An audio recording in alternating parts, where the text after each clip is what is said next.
Hi hello ನಮಸ್ತೆ welcome to media ಕೃಷಿ.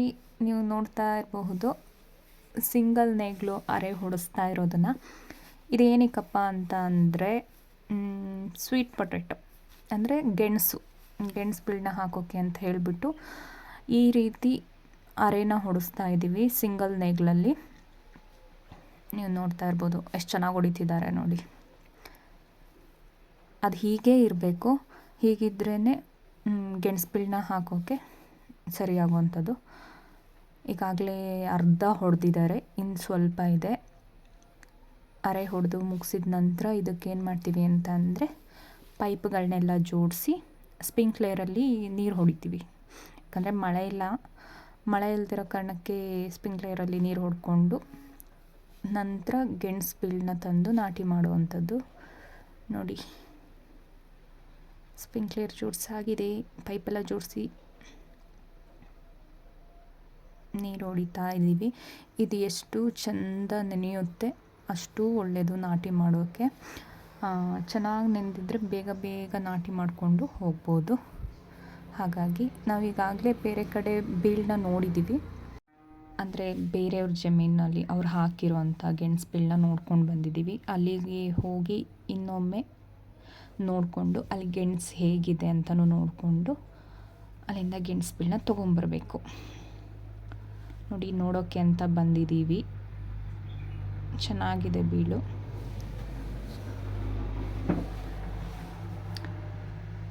ನಮ್ಮಪ್ಪ ಇವಾಗ ಒಂದು ಗೆಣಸನ್ನ ಕೀಳ್ತಿದ್ದಾರೆ.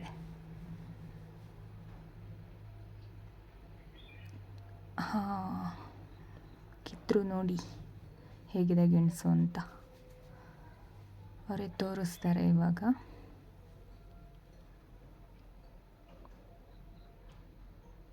ಗೆಣಸು ಚೆನ್ನಾಗಿದೆ. ಇಷ್ಟಿದ್ರೆ ಸಾಕು ಗೈಸ್, ಚೆನ್ನಾಗಿ ಬರುತ್ತೆ ಗೆಣಸು. ಗೆಣಸು ಬೀಳು ಕಿತ್ಕೊಂಡು ಹೋಗೋಕ್ಕೆ ಬಂದಿದ್ದೀವಿ. ಈಗ ನೆಕ್ಸ್ಟ್ ಸ್ಟಾರ್ಟ್ ಮಾಡೋದೆ.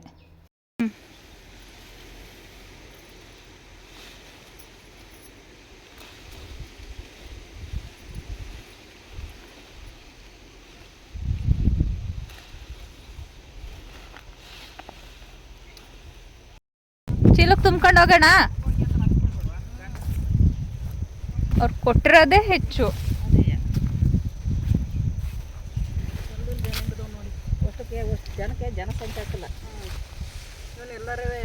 ಇಲ್ಲ ಪಾಪ, ನೀಟಾಗಿ ಮಾತಾಡಿ ಹಿಂಗೆ ಮುರಿಬೇಕು ಅಂತ ಹೇಳ್ಕೊಟ್ಟು ಹೋಗವ್ರೆ ನೋಡು. ನೀವಿದ್ದೀರಾ ಹೇಳ್ಕೊಡಿ ಅಂತ ಅಂದರೆ ಹೇಳ್ಕೊಡೋದಲ್ಲ, ನಮ್ಗೆ ತಿರ್ಕೊಳ್ಳಿ ಫಸ್ಟು. ಆಯಿತು, ಬಾ ಹೋಗ್ಲಿ ಈ ಕಡೆಗೆ ತಿರ್ಗು. ನಾವು ತಿರ್ಗಲ್ಲ. ಒಂದ್ಸಲ ಹಾಯ್ ಮಾಡು. ಹಾಯ್. ನಾವು ಗೆಣಸನ್ನ ಕುಯ್ತಾ ಇದ್ದೀವಿ. ಗೆಣಸು ಬೀಳು ಕುಯ್ತಿದ್ದೀವಿ. ಗೆಣಸು ಬೀಳು ಕುಯ್ತಾ ಇದ್ದೀವಿ. ಇದನ್ನ ನಾಟಿ ಮಾಡಬೇಕು. ನಾಟಿ ಮಾಡಿ ಇದನ್ನು ಗೆಣಸು ಚೆನ್ನಾಗಿ ತುಂಬ ಹಬ್ಬುತ್ತೆ. ಇದನ್ನು ನೀವೆಲ್ಲರೂ ಹಾಕಿದರೆ ಇನ್ನೂ ಚೆನ್ನಾಗಿ ಬರುತ್ತೆ. ಆದರೆ ರೈತರುಗಳಿಗೆಲ್ಲರೂ ನಾವು ಕೇಳ್ಕೊಳ್ಳೋದೇನೆಂದರೆ ಇದರಿಂದ ತುಂಬ ಫಲಗಳು ಬರುತ್ತೆ, ತುಂಬ ದುಡ್ಡು ಆಗುತ್ತೆ. ಕಷ್ಟ ಟೈಮ್ಗೆ ಎಲ್ಲರಿಗೂ ಬರುತ್ತೆ, ತುಂಬ ಉಪಯೋಗ ಆಗುತ್ತೆ ಕಷ್ಟದಲ್ಲಿ. ನೀವು ಕೂಡ ಹಾಕಿ. ಇವರು ನಮ್ಮ ಆಂಟಿ ಹೇಗೆ ಗೆಣಸು ಬೀಳನ್ನ ಕಟ್ ಮಾಡ್ಕೋಬೇಕು ನಾಟಿ ಮಾಡೋಕ್ಕೆ ಅನ್ನೋದನ್ನ ಹೇಳ್ಕೊಡ್ತಾರೆ ನೋಡಿ. ನೀಟಾಗಿ ಹೇಳ್ಕೊಡ್ತಾರೆ. ಸೊ ನಿಮ್ಗೆ ಯಾರಿಗಾದ್ರೂ ಗೊತ್ತಿಲ್ಲ ಅಂತಂದರೆ ಫಾಲೋ ಮಾಡಿ. ಇದು ಅರ್ಗ್ ಮಾಡ್ಕೊಳ್ಳೋದು ಕರೆಕ್ಟಾಗಿ. ಇಷ್ಟು ಕುಯ್ಕೊಳ್ಳೋದು ಹಿಂಗೆ ನೋಡಿ. ಇದು ಇಲ್ಲೊಂದು ಕುಡಿ ಇದೆ, ಕರೆಕ್ಟಾಗಿ ಒಂದೇ ಸಮ ಇಟ್ಕೊಂಡು ಹಿಂಗೆ ಕುಯ್ಕೊಳ್ಳೋದು ಹಿಂಗೆ. ಮತ್ತು ಕುಡಿ ಹುಡುಕಿ ನೋಡ್ಬಿಟ್ಟು ಈ ಥರ ಗೆಣ್ಣಿದೆಯಲ್ಲ ಕರೆಕ್ಟಾಗಿ ಹಿಂಗೆ ಇಟ್ಕೊಳ್ಳೋದು, ಹಿಂಗೆ ಕುಯ್ಯೋದು ಅಷ್ಟೇ. ನಾವು ಅಲ್ಲಿಂದ ತೊಗೊಬಂದು ಈ ರೀತಿ ನಾಟಿನ ಮಾಡಿದ್ವಿ. ನಾವು 2 ದಿನ ನಾಟಿ ಮಾಡಿದ್ದು, ಬಟ್ ವೀಡಿಯೋ ಮಾಡೋಕ್ಕಾಗಿಲ್ಲ. ಯಾಕಂತಂದರೆ ಸ್ವಲ್ಪ ತುಂತುರು ಮಳೆ ಇದ್ದಿದ್ದ ಕಾರಣ ನಾವು ವೀಡಿಯೋ ಮಾಡೋಕ್ಕಾಗಿಲ್ಲ. ಲಾಸ್ಟು ಸ್ವಲ್ಪ ಉಳ್ಕೊಂಡಿತ್ತು, ಅದಕ್ಕೆ ನಾನೇ ನಾಟಿನ ಮಾಡಿಬಿಟ್ಟೆ. ಆ ಟೈಮಲ್ಲಿ ಇದೊಂದು ಸ್ವಲ್ಪ ಕ್ಲಿಪ್ಪಿಂಗ್ ತೊಗೊಂಡಿದ್ದೀವಿ, ಮಿಕ್ಕಿದ್ದು ವೀಡಿಯೋ ಮಾಡೋಕ್ಕಾಗಿಲ್ಲ. ನೆಕ್ಸ್ಟು ಏನೇನು ಕೆಲಸ ಮಾಡ್ತೀವಿ ಅನ್ನೋದನ್ನು ನಾನು ಹೇಳ್ತೀನಿ ನಿಮಗೆ.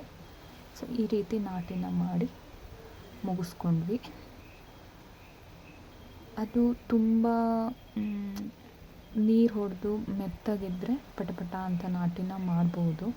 ಇಲ್ಲ ಅಂತಂದರೆ ಸ್ವಲ್ಪ ಕಷ್ಟ ಆಗುತ್ತೆ. ಈ ರೀತಿ ಒಂದು ಅರ್ಧ ಅಡಿ ಗ್ಯಾಪಲ್ಲಿ ಒಂದೊಂದನ್ನು ಕಟ್ ಮಾಡ್ಕೊಬಂದಿರ್ತೀವಲ್ಲ ಬೀಳನ್ನ ಅದನ್ನು ಹಾಕಬೇಕು. ತುಂಬ ಹತ್ರನೂ ಆಗಬಾರ್ದು, ತುಂಬ ದೂರನೂ ಆಗಬಾರ್ದು. ಹಾಗೆ ನೋಡಿಕೊಂಡು ನಾವು ಅದನ್ನು ನಾಟಿ ಮಾಡಬೇಕು. ಈಗ ನಾವು ಹಾಕಿ ಒಂದು 15 ದಿನ ಆಗಿತ್ತು. ಹೀಗಿದೆ ನೋಡಿ, ಹೇಗಿದೆ, ಹೀಗಿದೆ. ಸೊ ನೋಡ್ತಾ ಇರ್ಬೋದು, ನಿಮಗೆ ಕಾಣಿಸ್ತಿದೆ ಅನಿಸುತ್ತೆ ನೋಡಿ, ಹೀಗಿದೆ. ಇದು 1 ತಿಂಗಳಾಗಿದೆ ನಾವು ಹಾಕಿ. ಜೂನ್ 26ನೇ ತಾರೀಕಲ್ಲಿ ಹಾಕಿದ್ದು, ಇವತ್ತು ಜುಲೈ 26.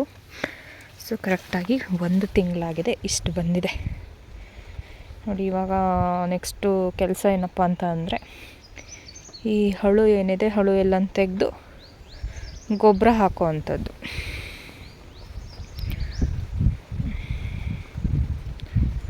ಇನ್ನೂ ಅಲ್ಲಿ ಮುಂದೆ ತನಕ ಇದೆ. ಆದರೆ ಮಳೆ ಇರೋ ಕಾರಣಕ್ಕೆ ನಿಮ್ಗೆ ಗೊತ್ತಾಗಲ್ಲ, ತುಂಬ ಕಳೆ ಬಂದಿದೆ, ಅದೆಲ್ಲ ತೆಗಿಬೇಕು. ಸೊ ನೋಡಿ, ಇಲ್ಲಿ ಏನಾಗಿದೆ ಅಂತ ಅಂದರೆ, ಅರ್ಧ ಭಾಗದಷ್ಟು ಗೆಣಸು ಬೀಳಲ್ಲಿ ಕಳೆ ಬಂದಿದೆ, ಇನ್ನು ಅರ್ಧ ಭಾಗದಷ್ಟು ಗೆಣಸು ಬೀಳಲ್ಲಿ ಕಳೆ ಬಂದಿಲ್ಲ.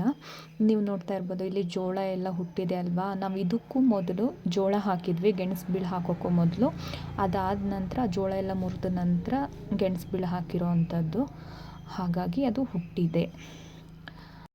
ಈ ವಿಡಿಯೋನ ಇಲ್ಲಿಗೆ ಎಂಡ್ ಮಾಡ್ತಾ ಇದ್ದೀನಿ. ಪ್ಲೀಸ್ ಎಲ್ಲರೂ ಸಬ್ಸ್ಕ್ರೈಬ್ ಮಾಡಿ, ಲೈಕ್ ಮಾಡಿ, ಶೇರ್ ಮಾಡಿ, ಕಮೆಂಟ್ಸ್ ಮಾಡಿ, ಮತ್ತು ನಮ್ಮ ಯೂಟ್ಯೂಬ್ ಚಾನಲ್ನ ಸಬ್ಸ್ಕ್ರೈಬ್ ಮಾಡೋದನ್ನ ಮರಿಬೇಡಿ. ಇದೇ ರೀತಿ ಹೆಚ್ಚಿನ ಮಾಹಿತಿನ ಕೊಡ್ತಾ ಇರ್ತೀವಿ.